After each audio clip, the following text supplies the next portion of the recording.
Olá, pessoal, tudo bom? Sejam bem-vindos à disciplina de Seminário de História da Filosofia Moderna. E a ideia nossa nessa disciplina é trabalharmos temas em filosofia política. A questão é o seguinte, eu vou passar aqui, eu pensei em dividir em 5 temáticas, que é autoridade, direitos, justiça, democracia e liberdade. E a partir dessas temáticas, né, colocar o problema filosófico que envolve, né, em filosofia política, e a partir dessa temática apresentar trechos de obras assim de alguns filósofos modernos para para nós trabalharmos a resposta que esses filósofos tentaram dar a essas questões. Então, por exemplo, a autoridade, né, eu escolhi o Hobbes, o Leviatã, famosa obra em filosofia política, David Hume e Edmund Burke. Essa temática autoridade. Depois a gente passa para direitos, o Locke, questão do Locke, trazer a Mary Wollstonecraft, porque é uma filósofa que é esquecida, então a ideia é essa também, trazer alguns filósofos e filósofos são esquecidos, como Edmund Burke também.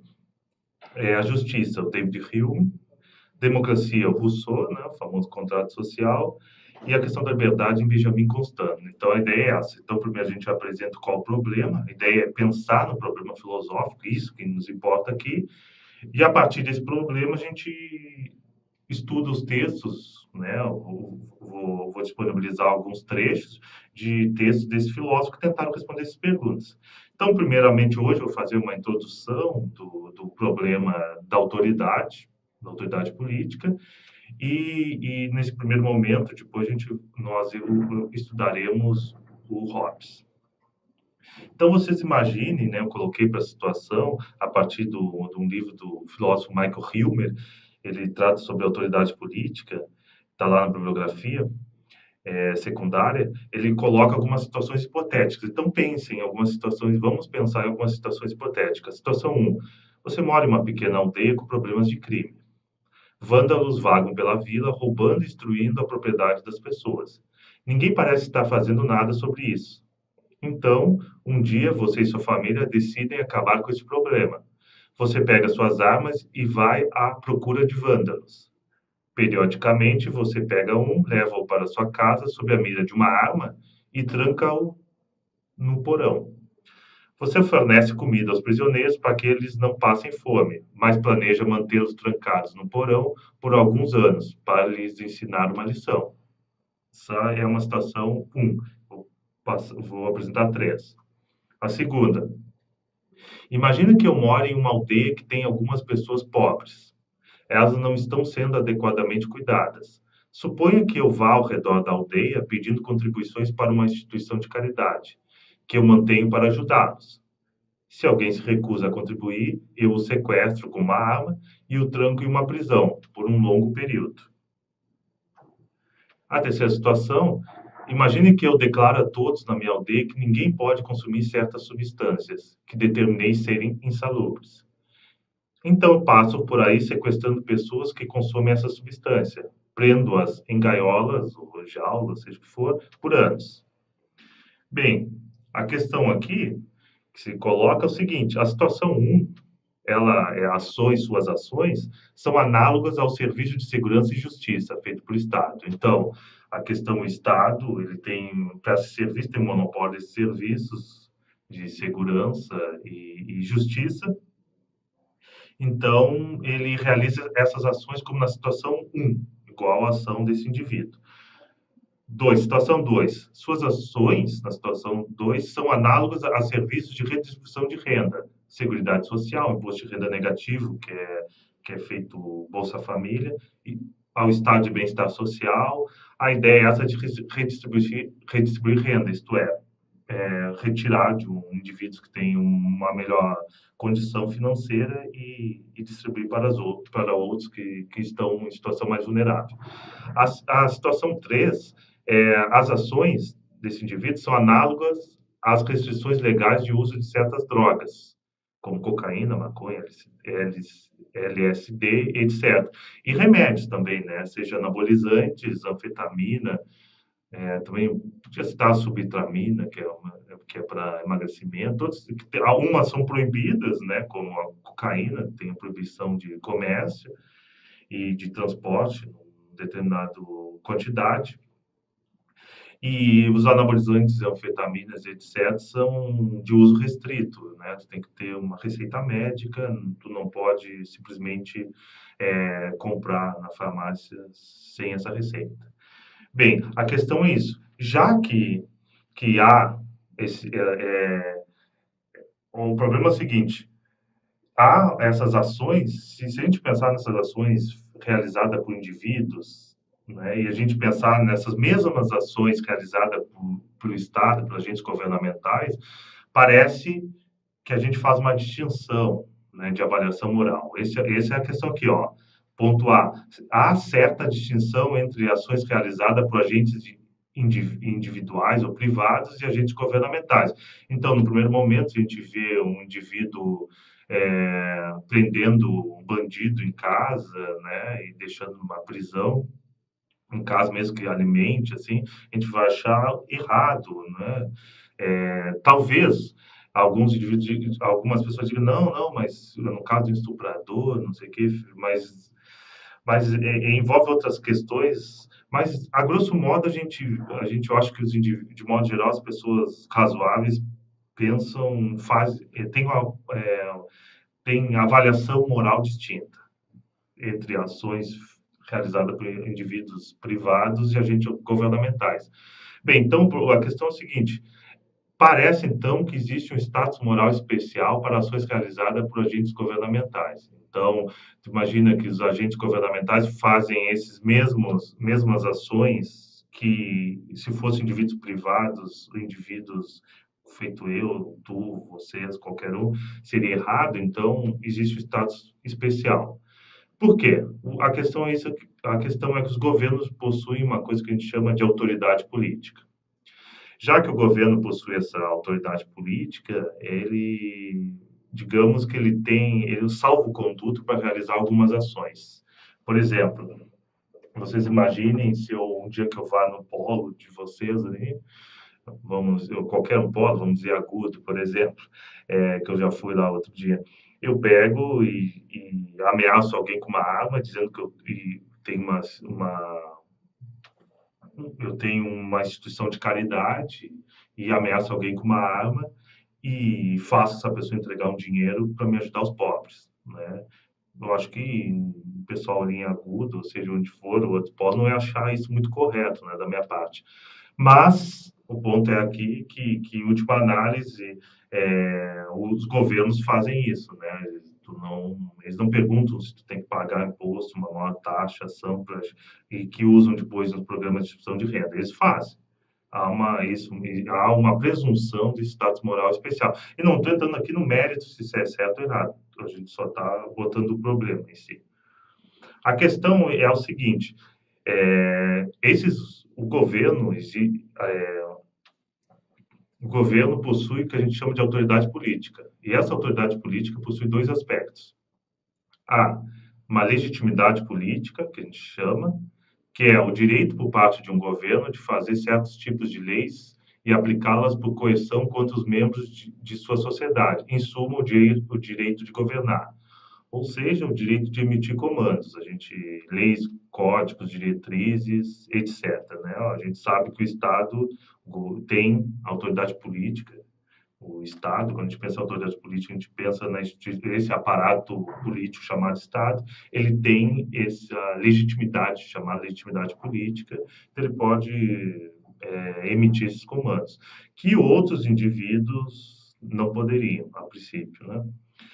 E o segundo ponto é a obrigação política, ou seja, a obrigação por parte dos cidadãos de obedecer ao seu governo, mesmo em circunstâncias em que alguém não seria obrigado a obedecer a ordens semelhantes emitidas por um agente não governamental, como citado nas três situações hipotéticas. Imagine, eu sou obrigado, por exemplo, a pagar, mesmo que talvez uns acham que é abusivo, mas a gente tem uma obrigação de pagar nossos impostos, né? O que acontece, não acontece, mesmo que a gente não concorde com que vai ser o modo que vai ser usado esses impostos, e mesmo que seja por uma coisa boa, né? Às vezes os indivíduos, tem vários indivíduos que não aceitam isso, né? A questão é o seguinte, então há uma distinção ali, né, entre quando uma ação é realizada por indivíduos, estou botando problema, indivíduos privados e agentes governamentais. Bem, então daí surge essas questões. Quando a autoridade política é legítima? A questão que surge é essa, né? Temos deveres de obedecer ao Estado? Essa é a segunda questão. E quando e quem tem o direito de governar? Essas três questões, elas dão muito pano para manga. A gente pode pensar em várias respostas, e os filósofos contemporâneos dão diversas respostas. A gente pode citar, por exemplo, os dois famosos filósofos contemporâneos, o John Rawls, que defende que há, vamos dizer, uma legitimidade do Estado a partir de um hipotético contrato, a partir de uma posição original, quem já estudou isso, pra, e o, e o Nozick, Robert Nozick, defende uma concepção de Estado a partir uma ideia de um contrato também, um contrato, bem na diretriz que a gente vai ver também nessa disciplina, sobre a questão de Estado-natureza, um contrato e a sociedade civil.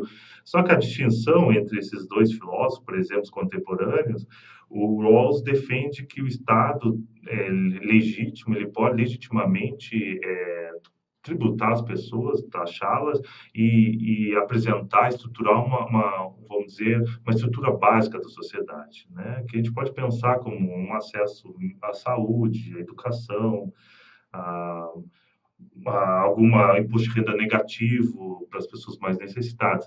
Já o Nozick, ele não concorda com isso. Ele acha que o Estado, ele define uma concepção mínima de Estado, ele acha que o Estado é uma atribuição ilegítima do Estado, redistribuição de renda. Mas o ponto aqui é o seguinte, a gente vê que a partir dessa ideia da autoridade política, esses dois filósofos, por exemplo, respondem a algumas questões de modos distintos. O que a gente vai fazer nessa disciplina? A gente vai pegar essas questões e a gente vai apresentar qual resposta que filósofos modernos deram. A gente vai trabalhar com três sobre a autoridade política, que é o Hobbes, o Hume e o Edmund Burke. São os três filósofos com distinções nas suas concepções que vão trabalhar a questão da legitimidade da autoridade política. A gente teria mais dois, por exemplo, Locke também trabalha esse tema, e o Rousseau, mas a gente vai colocar eles em outros aspectos. Embora esteja embutido nisso, são relacionados. O Locke na questão dos direitos, que tem relação também com a autoridade política, e o Rousseau, com a questão da democracia, também tem relação, mas eu quis enfatizar essa questão da democracia e direitos, então eu coloquei esses autores em outro aspecto, no outro modo, outro problema. Bem, então, mais próprio, assim, a gente enfatizando a questão mais dos filósofos do período moderno, existem, no período moderno, que a gente chama de contratualistas. Contratualista clássico seria o Hobbes, Locke e o Rousseau. Eles têm esse modelo de contrato social. A ideia desse contrato social é a ideia de justificar o Estado, né? Em última análise, ali está a legitimidade da autoridade política. O ponto é esse: eles tentam responder essas três questões, né? Quando a autoridade política é legítima, quando tem um dever de obedecer ao Estado, quando e quem tem o direito de governar. Esses filósofos vão enfatizar vão propor um modelo de que há um contrato social, a ideia de um contrato, a ideia que os indivíduos estabelecem um contrato e esse contrato que dá legitimidade à autoridade política. Então, por exemplo, o Estado, nesse sentido, o Estado é visto como um conjunto, um agrupamento de indivíduos, esses indivíduos que fazem o contrato, né?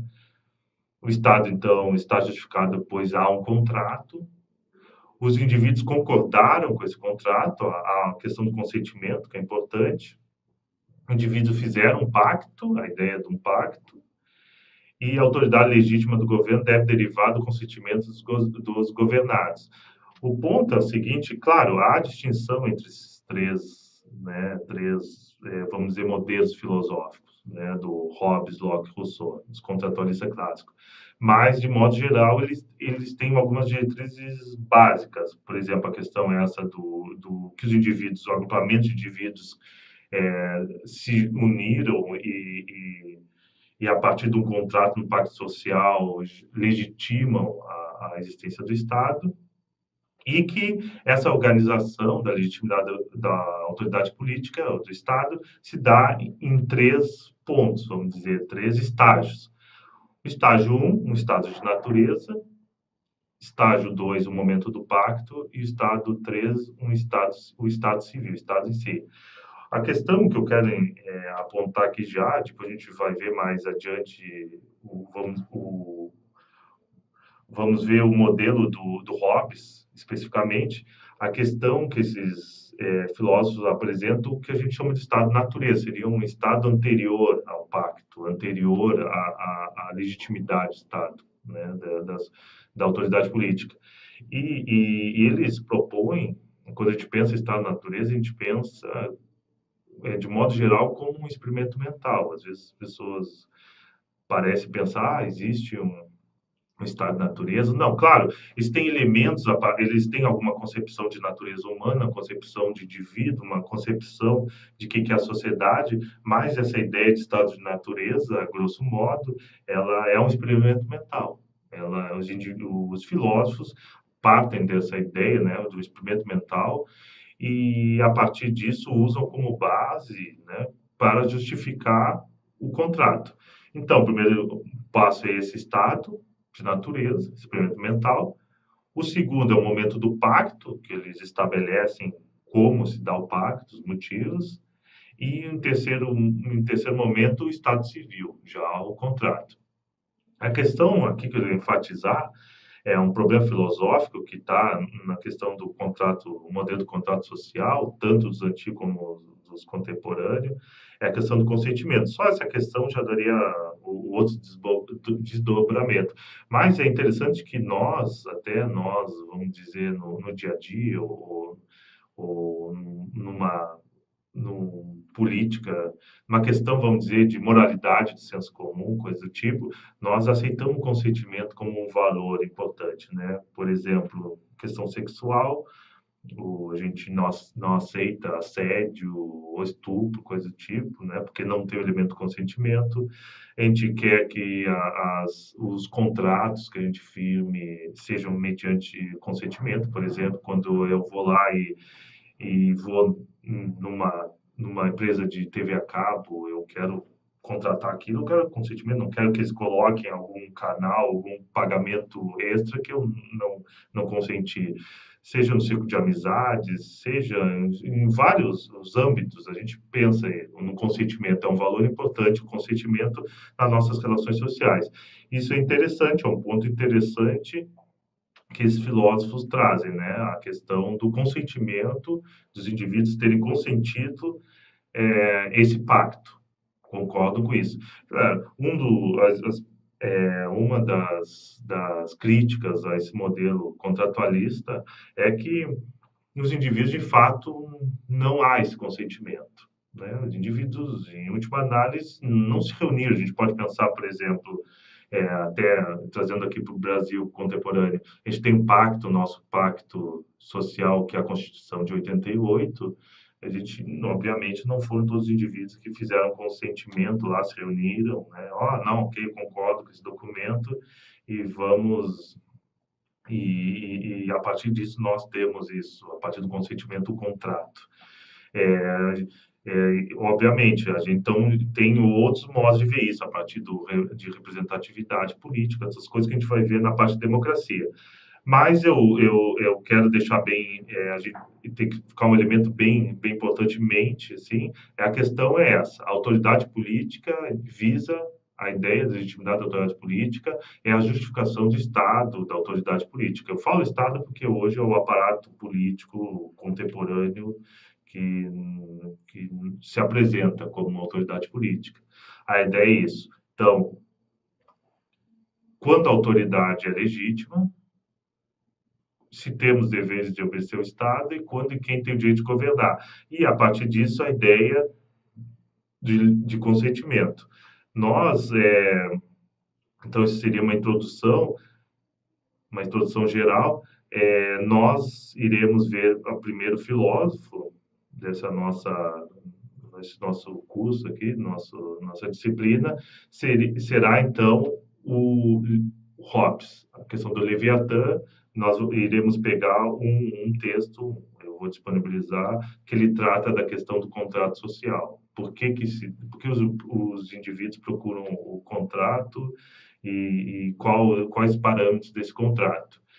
Depois, a gente vai ver também na questão da autoridade política o David Hume, sobre a origem do governo, que ele apresenta uma visão diversa, né, e critica o contratualismo. E, por fim, o Edmund Burke, que tem um texto sobre reflexões sobre a Revolução Francesa. Ele também vai criticar algumas coisas que a gente chama de ceticismo político e vai criticar algumas teorias políticas. E, então, seria isso. Agradeço a todos e até bons estudos.